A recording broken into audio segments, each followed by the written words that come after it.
Welcome to Mr. Randy's Wine and Spirits, and today we're actually doing a wine.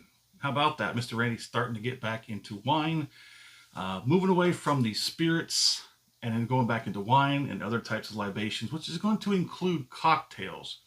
Yes, I know how excited you are about that, and yes, we're going to get into it. But today we're going to be diving into a wine. Now, I've chosen this brand, Sutter Home, which I've known even from my childhood. Not that Mr. Randy drank a lot of wine in his childhood, just a little bit. That's just, just a joke, guys. Just a joke. Okay. So I remember this brand. I remember it looking different. Looks like to be an updated version. I have not been able to, well, actually, I never really looked up the older version, but I know this is not the same design and whatnot, labeling that I've known before. This is a little bit more sleek, a little more updated. But I've chosen this brand. I've also chosen a few other brands, and the reason I chose these specific brands is because they're relatively generic and plentiful, very available. I picked this up in my local grocery store, and I bet you could do the same thing. If you can't find it in your grocery stores, which is most likely where you're going to find it because it is they would consider it a bottom shelf wine. But this is plentiful and basic rural and excuse me. These are basic wines. You're going to find them everywhere, and that's why I chose it.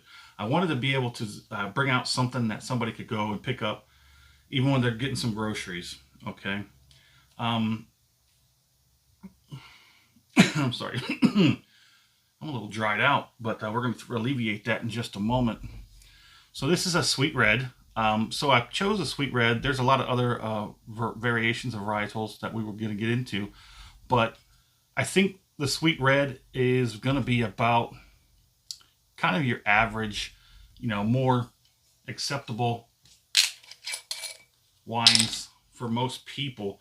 We do have the whites and the reds, and I'm sorry, the whites, the roses, and I'm sorry, I was just trying to read that.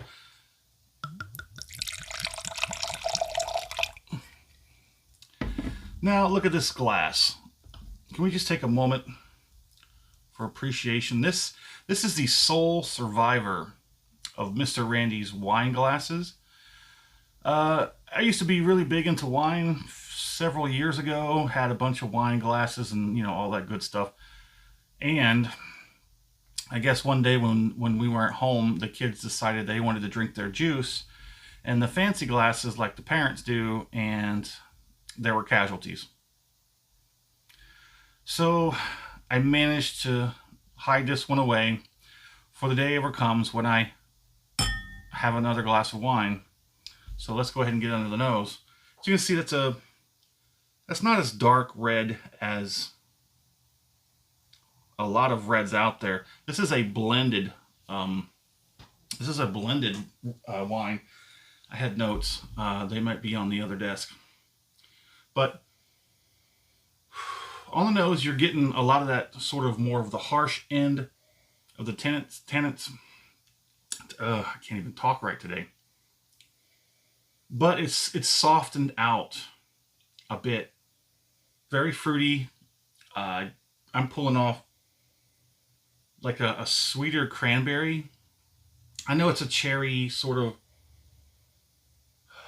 fruitiness, but it's like a cranberry, but a little bit softer and a little bit maybe sweeter.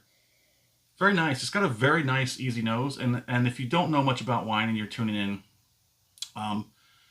so wines, they take a little bit more time to open up. But once they open up, they really get good. And with whiskey, you might be able to let a whiskey sit and open up for a few minutes and you're good to go.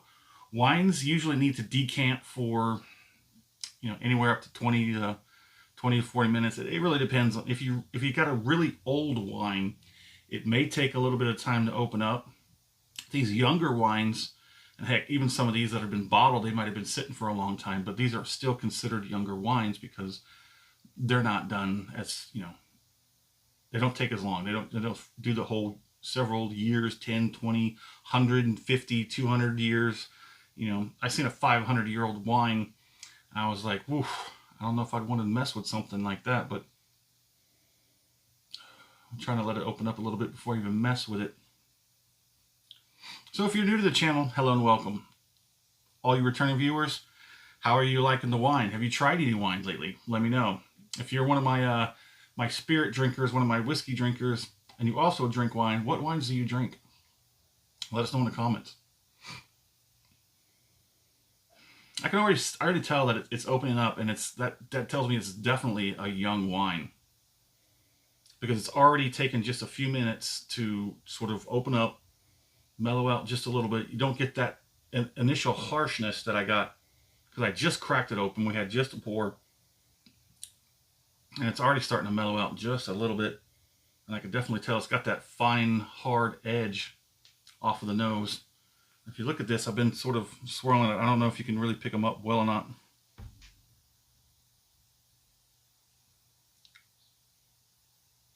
It's got some relatively decent legs. Those are pretty nice and fat, and they roll down nicely. So it's got some good viscosity. The Sutter Home, did we look at, what was the ABV on this? Am I missing it? I'm missing it, aren't I? Ah, there it is. It says 12.0, but I do believe when I looked up something, I think it said it was like a 12.5. And for some reason, even though they put that 0 on there, it's actually a 12.5.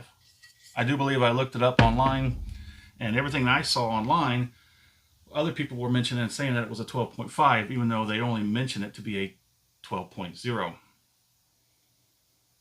All right, so we've let this open up a little bit here. I'm gonna go ahead and have a taste on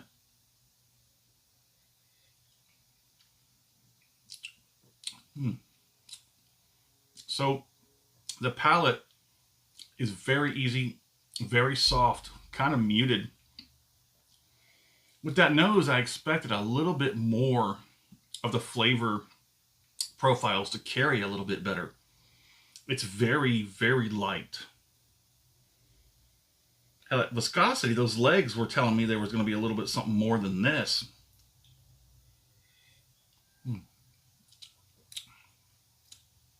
Yeah, it's like drinking one of those watered down sugar-free grape juices.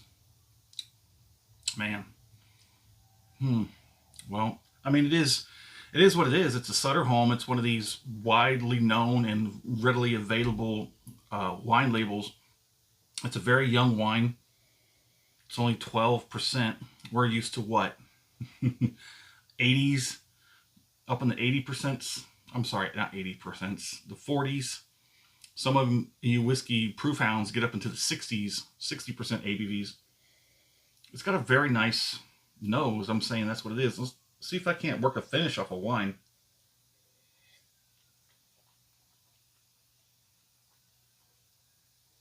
Hear the sirens. I got the window open. It is a beautiful mid-November day here in Central Texas. Apparently it's not a good day for somebody out there. So the finish, if I can even pull one off of this, yeah, it's just like the palate, probably not even better. So it is what it is. It's a pretty cheap, generic red, sweet red. It is a blend. I know I did pull some information. Now that'll be on the full review. In case of all you new viewers, when you don't know how Mr. Randy does his reviews, we start with the episode 1, which is going to be off the rip. I'm sorry, I did not mention that this was an off the rip. This is an off the rip video. It will be presented as such. So off the rip, I get it home, I crack it open, have the first pour, and I share my first impressions with you. Now the second part is going to be the full review when we get about halfway. Usually works better with whiskeys than with wines. So wines you have to drink faster than whiskeys because they go bad. Once you crack this top open and air comes in, just like whiskey, the more air is in it, the faster it's gonna go bad. Wines, they have more organic materials. Something is really going down out there.